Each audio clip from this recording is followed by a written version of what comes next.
personally thank Caitlin Clark for lifting up our sport. She carried a heavy load for our sport. Honestly, no disappointment. Like, I think it just gives you something to work for. You know, that's a dream. You know, hopefully one day I can be there, and I think it's just a little more motivation. You remember that. And she will be, because the USA team has finally acknowledged that they regret passing over Caitlin Clark. I mean, who would have guessed that she wouldn't make the cut in the first place? It's not like we've been pleading with Team USA to avoid making such a horrible error. Whether you're new to women's basketball or have been a fan for a while, we've all been telling them not to make this terrible mistake, and now they're not only making it but also paying for it and offering an apology. The Indiana coach claims that Clark informed her that they had unleashed a monster. Christine Brennan, a best-selling author and sports columnist, has been following this story for weeks. In her USA column, she wrote, "I've seen some bad team and athlete selection decisions in the 40 years I've covered the Olympics, but this is the worst by far.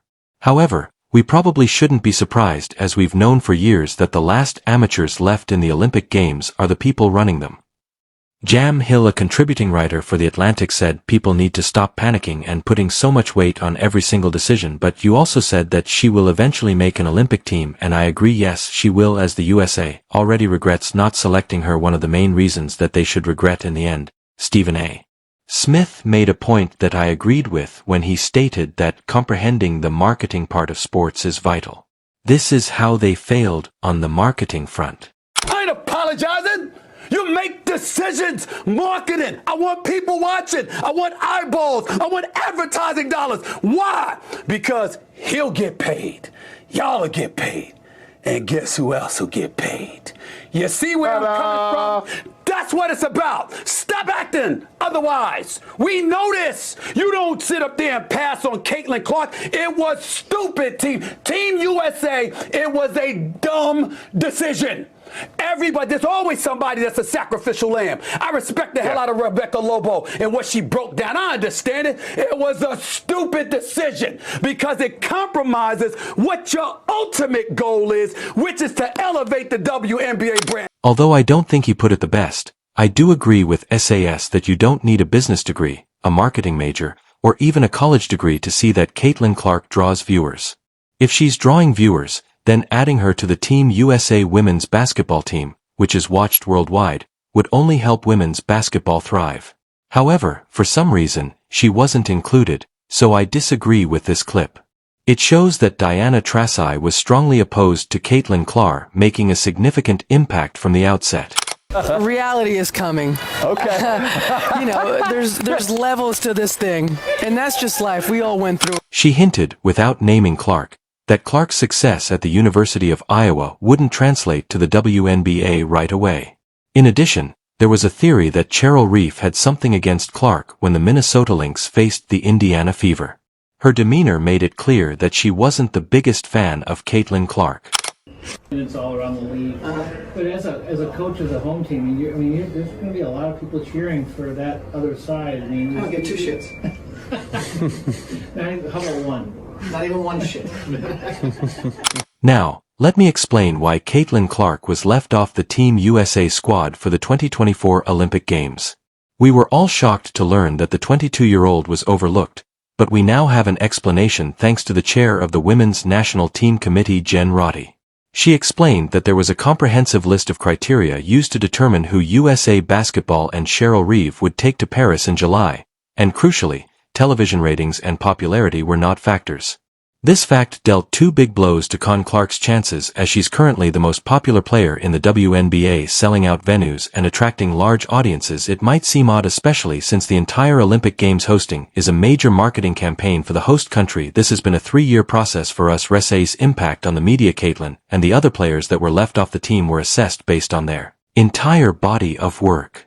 Jen Rohr clarified that although Caitlin Clark had particular circumstances, she was pleased that the committee rigorously adhered to the selection criterion, which excluded TV viewership and marketability.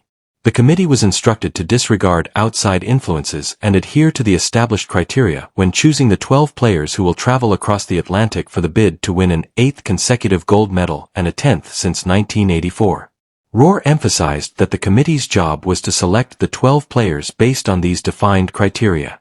This procedure started 3 years ago when Caitlin Clark was still in the NCAA. The factors included U.S. citizenship availability, playing ability, and versatility, coachability, attitude, adaptability to the team concept, leadership, how successfully they acclimatized to international competition, and their potential contribution to their team's success. It's unclear which criteria Clark didn't meet, but she said she isn't disappointed and plans to use this as motivation moving forward. Another reason Caitlin Clark wasn't included on Team USA basketball team was supposedly to avoid upsetting fans with a lack of playing time. However, the real issue seems to be that the older WNBA players are trying to protect their possessions and don't want her to succeed, is despite the fact that Diana Taysai, Candace Parker, and Brian Stewart all played for Team USA before they had ever played a single WNBA game. So these players did what Caitlin Clark was trying to do, but despite this, Clark handled the situation with class. Although Caitlin Clark didn't make the U.S. women's basketball team for the Olympics, she's not letting it get her down. She's been actively cheering on Team USA during the 2024 Paris Olympics and has been watching as much as she can. Caitlin Clark, who plays for the Indiana Fever, mentioned that she even joked about canceling her practice to watch more of the games. When asked if she was disappointed, Clark said she's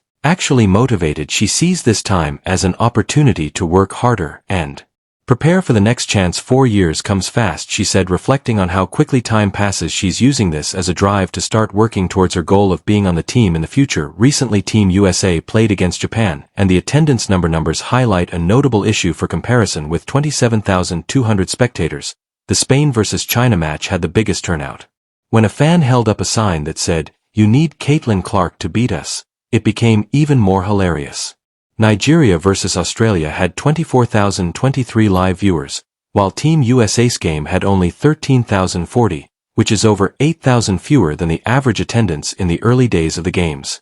It's funny because while Caitlin Clark might not be necessary for Team USA to win, her presence could certainly attract more viewers. Despite Team USA's 102-76 victory over Japan, the situation shows how much effort was made to exclude Caitlin Clark from the team. The excuse that they didn't want her fans to be upset about her playing time seems less valid when you consider how much attention Clark received on social media. De Staley, a member of the selection committee, even acknowledged sorrow over the decision in an interview with NBC Sports during the Olympics. Mike also Staley said that if they were making the decision now, Clark's recent outstanding performances would have made her a strong candidate for the squad. Since then, Clark has averaged 17.9 points and 10.4 assists per game, establishing a record with 19 assists in one game.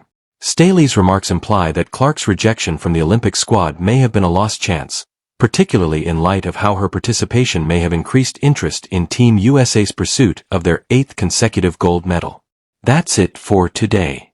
What are your thoughts on her exclusion and the effect it has on Team USA performance and viewership?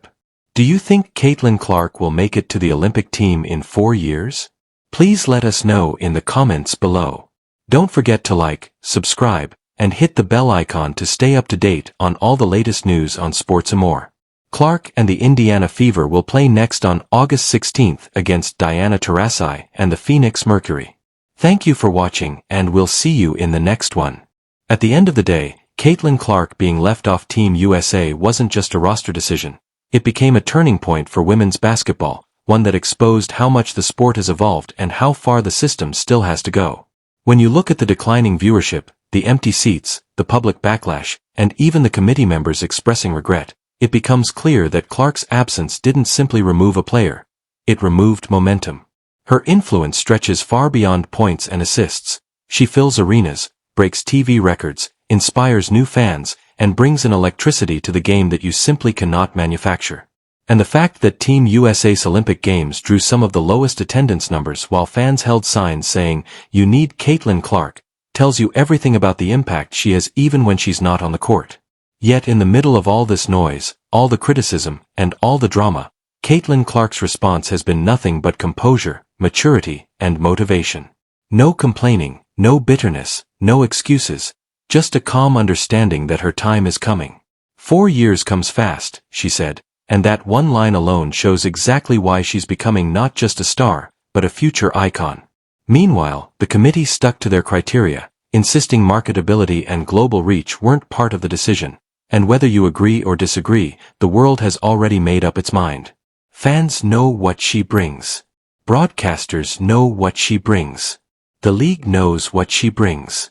And the Olympics, whether they admit it or not, felt the void of the most talked about player in the sport not being on the world's biggest stage. But here's the most powerful part.